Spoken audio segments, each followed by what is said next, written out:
We're very glad to have in the studio with us today Professor Mabrouk Derbesh, formerly of the University of Tripoli, and now, like many Libyan intellectuals and thinkers, in exile in Europe. It's fortuitous that we have Mabrouk in the studio with us today, because picking up a copy of the Arab business magazine, online business magazine, this morning, arabbusiness.com, I learned two things. One, that Libya's largest oil field was shut down by gunmen last week, Al-Sharara oil field, which produces 340,000 barrels a day. In other words, the turmoil, confusion, and chaos that has existed in Libya since NATO went in and got rid of Muammar Gaddafi still continues.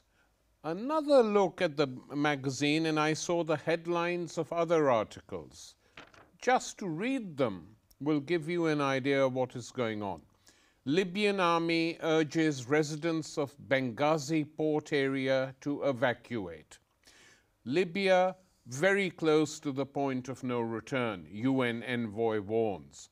More heavy fighting in Libya's Benghazi sees death toll rise to 130. OPEC oil supply jumps to highest in almost 2 years. Libyan Prime Minister accuses Qatar of sending planes with weapons to Tripoli. Libyan oil exports continue despite violence. Libya in crisis, etc., etc., etc. Now, Mabrouk, when you and I first met on the streets of Tripoli several years ago, and we were walking in the city, there were two things we talked about. One was the growth of religiosity, I remember, but second, how calm the city was. We went and had coffee in a number of cafes, and then we went to a particular place where you were very open in your criticisms of the late President Gaddafi to me, right, saying it was a joke, the country couldn't run like that anymore, change was needed. Well, change came, Mabrouk, right, and how? So now looking back on it, it's 3 years since the NATO took Libya with its allies. What happened? Yeah, as I remember that conversation very well. The Gaddafi personality was ruling the nation. There were so many problems. Libya was a semi-failed state, basically. There was a peace in the neighborhood. Libya, people were, going to schools and going to their jobs and going about their own business in a peaceful way. But the government was not functioning in a way that it's needed. And a rich oil country did not look like a rich oil country. It has all the resources to be a superpower. I mean, superpower comparatively with the nations around it. It has a small population. It has a high growth, and the oil was at its highest prices for many decades. So there was a lot of money being stored somewhere and it's not being used, and that shows mismanagement of wealth, basically. And mismanagement of wealth could be based on stupidity or based on corruption. So one of the two things. And it had both of those things in Libya. So there was a need for change for many other reasons. There was tribal issues in Libya. Gaddafi's family was ruling. So that created a little bit of friction in the Libyan society as well, and it became more obvious and obvious every day, especially after the sons of Gaddafi took over a few things, unofficially, by the way. So change was in the horizon. It doesn't matter how good Gaddafi is, he was there for too long. So when you overstay your stay, you need to be kicked out somehow and somewhat. And that's what happened. And it was, you know, the Arab Spring had begun. Has begun, and it was contagious. Tunisia coughed, Libya got a cold, and went to Egypt, just between Libya and Tunisia. So something has to happen. You know, all the countries around you were revolting, so you have to revolt as well. The revolution was organic, but it got stolen very quickly. NATO got involved, so they brought the opposition, the Libyan opposition, who was living in Virginia in the CIA and was living in London here, and they were getting all the aid.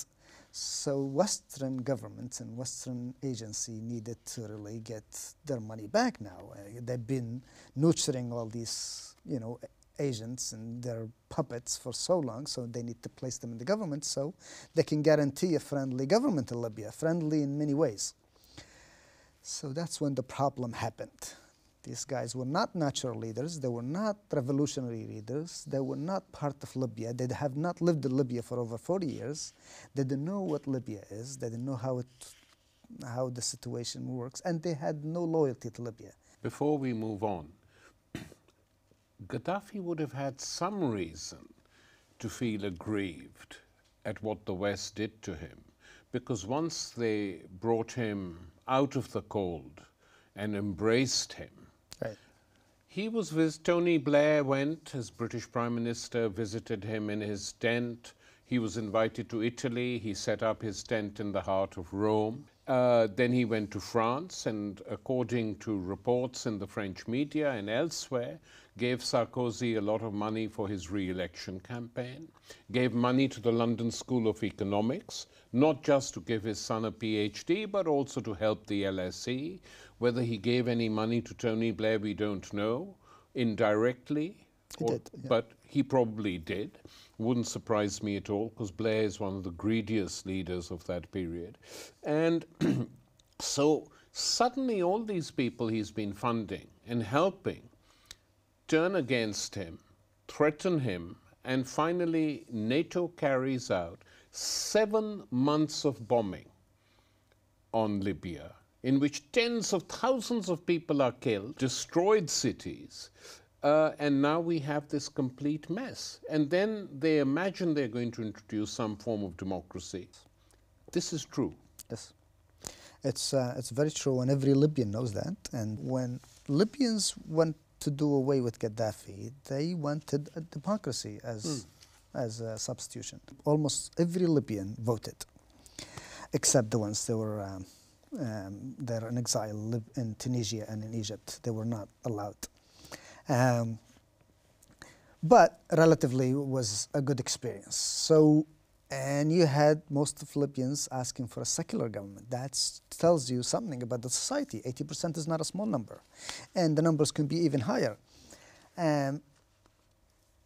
Suddenly the West comes in, the beacon of democracy, you know, Hillary Clinton with her government, the White House and all that, coming to Libya and telling Libyans, no, no, no, sorry, your democracy is not really good enough. Your democracy has a problem and needs to be fixed. You do not know how to practice democracy. You chose secular government, that's not good. Basically, that's how bad it looked. And people were in shock. And the result was in the second election, where almost about 15% of the population showed up, and they elected just anybody. So this is one of the issues that I think it shows how people really lost faith in democracy in Libya, how the West can mismanage something that it's still in the building stage, instead of enforcing this feeling that you really could have a democracy in North Africa, a real democracy, similar to that in the West, and you can deal with it that way. But the West is keen on having some guy in there that can control a puppet, and that's a problem. And it seems to be that this puppet now, the trend is the puppet to be one of those radical Islamic groups which have no support amongst the local population. Muslims in Libya and in North Africa do not want radical groups, do not want Muslim government or Islamic government. But Mabrouk, I agree with you, of course, that the actual mass movement which sprung up in Libya against Gaddafi was organic. There's no doubt about that. It was genuine. It was a grassroots movement. Absolutely. The problems were real Yes. in Libya. Yeah. Yeah. But in order to actually get rid of Gaddafi, you needed a 7-month bombing campaign by NATO and Operation Mermaid Dawn, which was French and British troops, commandos, and Qatari ground forces, without whom Tripoli wouldn't have fallen. Absolutely. The revolution started in Benghazi and moved on into other cities until the 20th of February was in Tripoli, where the whole Tripolian people moved and just came out in the streets. This had the blessing of most Libyan people, had the blessing of almost, even Gaddafi supporters. They just walked away and they said, we know what this looks like. This is a revolution. We're out of this. We want nothing to do with this. We're not going to go against the people. But when NATO came in, the mood changed. Completely. Tribes that were against Gaddafi, like the Warfalla tribe, for example. Where is that? It's right here in this city, Bin Walid. This is one of the largest tribes in Libya. This tribe, lives everywhere. This is their center, but they live everywhere. They live here in Sirte, they live in Misrata, they live in Tripoli, large group of them. They live in Benghazi, they live in lots of places here. So, and they live in Sabha. So they have influence in a lot of situations, in a lot of places in Libya. This tribe is completely changed to be with Gaddafi after NATO came in. Because NATO to them meant 1911, an occupation of Libya again by the Italians. NATO to them meant the Christian Crusaders coming to Libya. NATO to them, so they felt that it's better keeping their own dictator than to allow some Europeans coming to Libya to rape their women and kill their women. 1911 is still fresh in Libya. The Italians killed and massacred so many Libyans, which is not very well known. So they didn't want somebody from outside, even though they didn't like Gaddafi, but they say the dog you know is better than the one you don't. And your own dog is, your own dictator basically is better than the invaders. So for some reason, the mood changed in Libya and everybody wanted to fight defending Libya, and it, conveniently enough, was the same position as Gaddafi. That's why the campaign took 8 months. So this is the point. This is what happened. This is what the focal point. The mood changed completely, and at that point, Gaddafi became a hero. And Mabruk, who organized the killing of Gaddafi then, the brutal way in which he was killed? Yeah, well, Gaddafi, according to the information we have today, he went to where he was born, in Sirte. That's near his own tribe? Yes. His tribe is the Gaddafi tribe, lives in Sirte and lives in Sabha. And this tribe is, it's a small tribe, so he stayed there. Most of the people in Sirte, there are many tribes in there. The Gaddafi tribe, the Warfalla tribe, I just mentioned, Firjan. There are many other tribes that are very important, but they were all loyal to Gaddafi. Not Gaddafi, but as I mentioned, they were all anti-NATO basically, and this is the term I would like to use. Anti-NATO, it just happens to be the same as Gaddafi's position. So all these people protected him here until the last moment.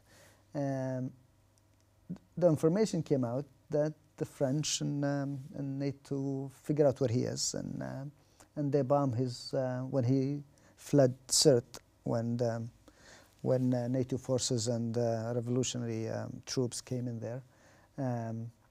He fled Sirte, and they captured him between Sirte and Misrata, which is right here. So they capture him somewhere in here, and they hand him over to the revolutionary troops from Misrata, and under very ambiguous circumstances, he was shot in the head.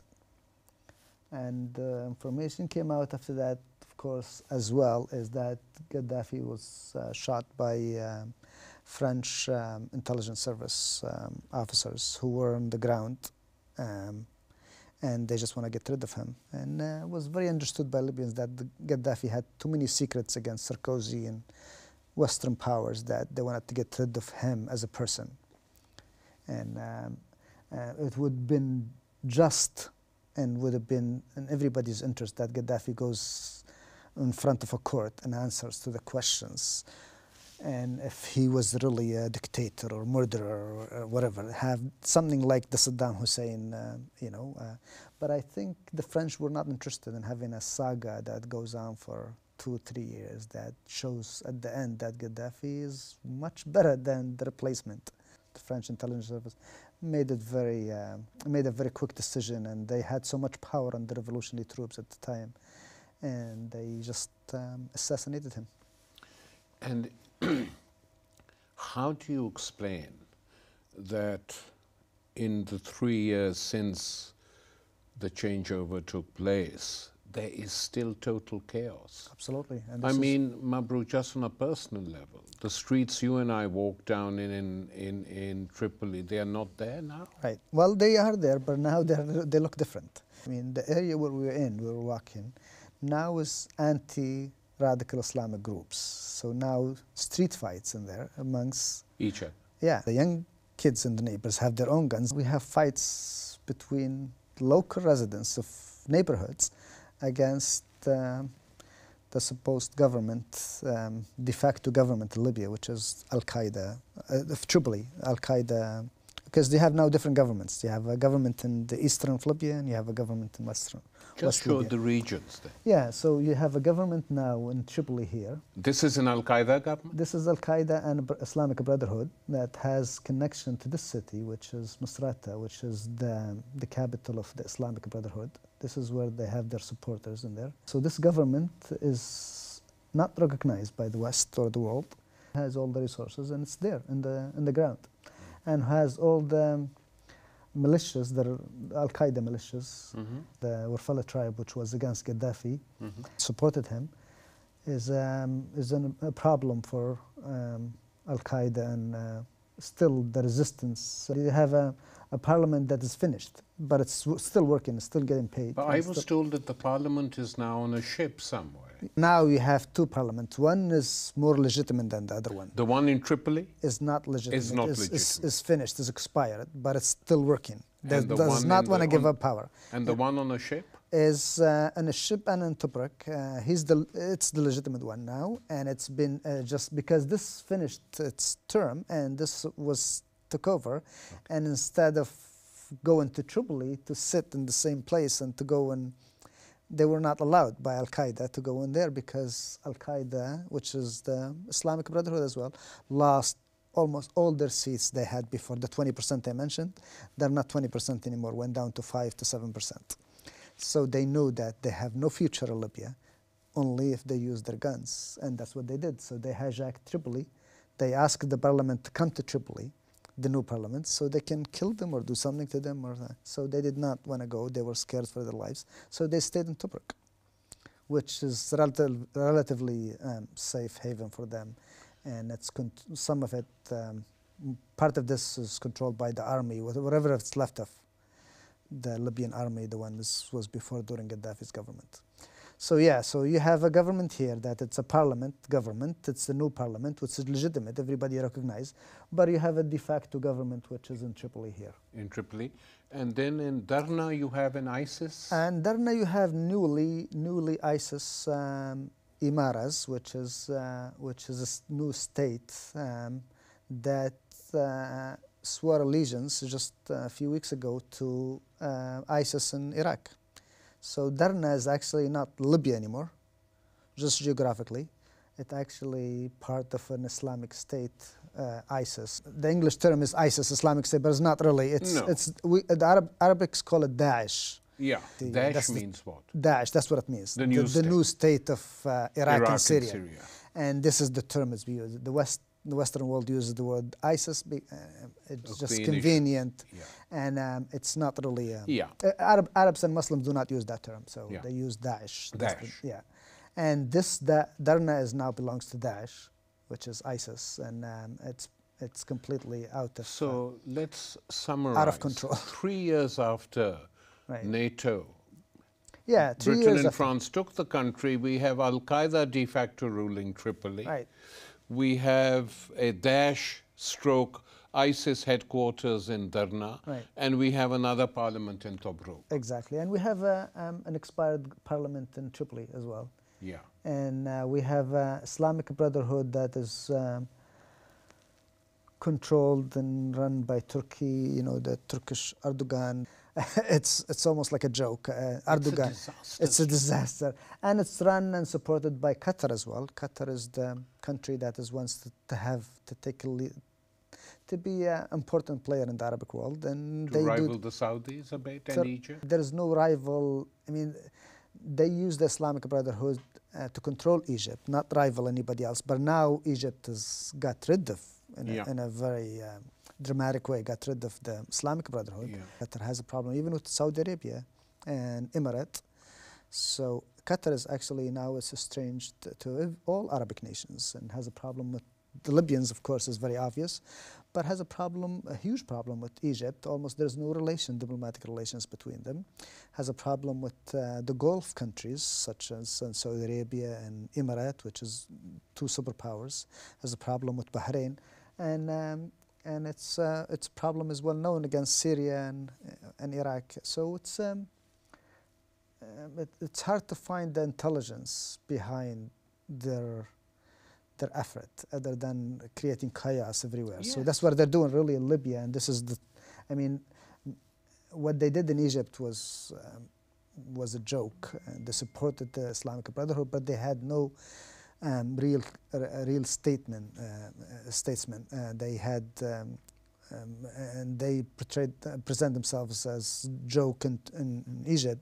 And the Egyptian people revolted against them very quickly, and they came down to the streets. The numbers were extraordinary, about 20 million in the street of Cairo and other cities. So basically, Qatar and Turkey play an important role in destabilizing Libya. And these groups, Al-Qaeda groups, cannot live without the money that's coming from Qatar and the weapons that come into Qatar to Misrata and Tripoli.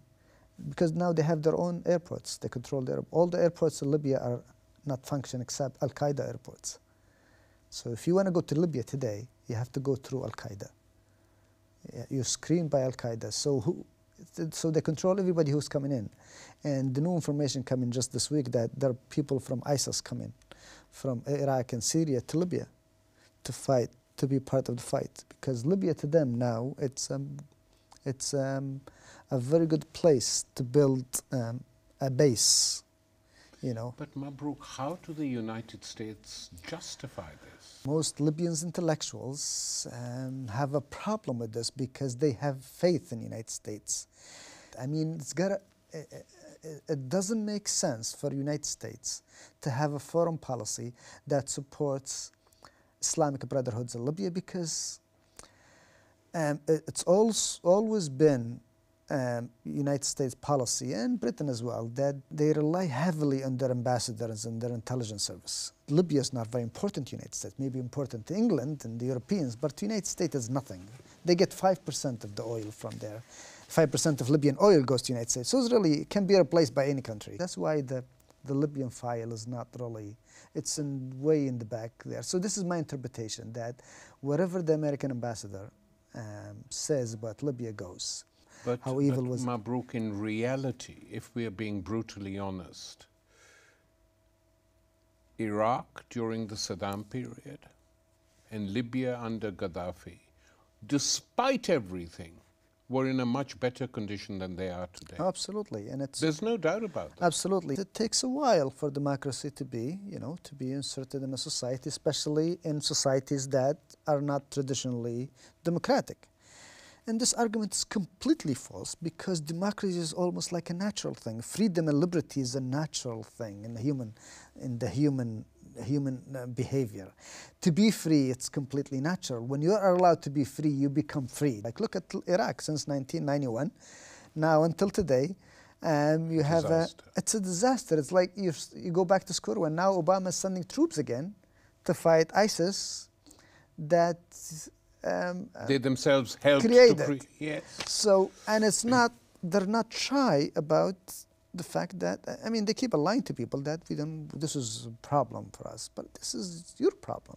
You created, ISIS is killing 90% of the people it's killing are Muslims. ISIS is a problem for Muslims in the Arabic society. It's a much bigger problem than for the Americans. Muslims. And yes. It's been used in the West and been used in America, North America, as being the Islamic terrorism. And I mean, Muslim people are paying the price for that, and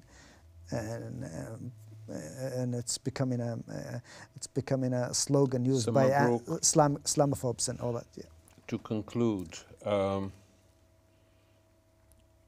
there is no light at the end of the tunnel in Libya at the moment. Well, I wouldn't say that. There's always hope. There's an activist movement now outside of Libya, also inside of Libya. So there is a second revolution happening in Libya today. This revolution, however, is going to be very slow. Al-Qaeda is very well trained. They have all the resources. They have all the money.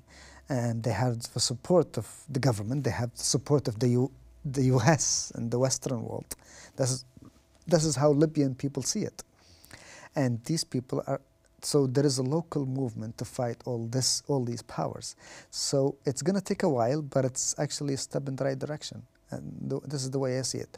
It's very important that the West wake up and realize that they're going to lose the battle and they are on the wrong side of things when it comes to Libya. And they need to support the people. And they need at least to walk away from this and let people decide what to do with it. They cannot keep on helping Qatar and Erdogan, Turkey Erdogan, and the Islamic Brotherhood to flourish in Libya and to continue making people's life miserable and be a problem for democracy and people being a problem for liberty. People are very hungry for liberty in Libya. I mean, they have not lived through a democratic government ever. The Gaddafi regime it's a military regime, basically. Gaddafi was just on top of it. Yeah. So was a dictatorship, was a soft dictatorship. Nevertheless, it's a dictatorship. So in the quest for a real democracy, something similar to what's happening in the West, it's not perfect. No government is perfect, but at least there is room for advancement. There is room for people can say whatever they want. They can choose their leaders. They can the right person can be in the right place. There is no corruption, or less corruption. So don't say no, because the level of corruption in Europe now is reaching a very high level. Absolutely. Yeah. But I mean, like you. This is why I said, you know, it's everything is in relative terms. We need a society where children can go to school without being told no. We need the society where women can go to work without being told no, you cannot. You're not allowed to work. Women can dress the way they want. We want a society where people can practice their religion without being having a problem. I mean, Libya is the Libyan people, or the Libyan is one of the society is very unique in the world. We have almost 0% Christians, for example, but in the capital, my city, Tripoli, we have 5 churches. We built 5 churches. Libyan Muslims built 5 churches in Libya just for foreigners. So when you come in, there's a Catholic church, Baptist church, Orthodox church, and 1 synagogue, by the way. So people can, and other 2 churches being built recently in the last 10 years, just so can workers and visitors to Libya can go and practice. By the way, these churches are not funded by the Vatican or anybody else, funded by Libyan taxpayers. So this is the kind of society we have, and it's a very moderate Muslim society. So it's very natural for this society to really do away with radicalism. Islamic Brotherhood it's a very foreign concept to Libya, and it's not being embraced by Libyans. So I do see something, but it's going to be a slow, and it's going to be painful, and I hope the West take this chance to really either stay away or support. They won't support. Right. I know. And they won't support, but the hope is that they stay away and let Libyan people determine their own future. Exactly. Mabruk, thank you very much. Thank you. You're welcome.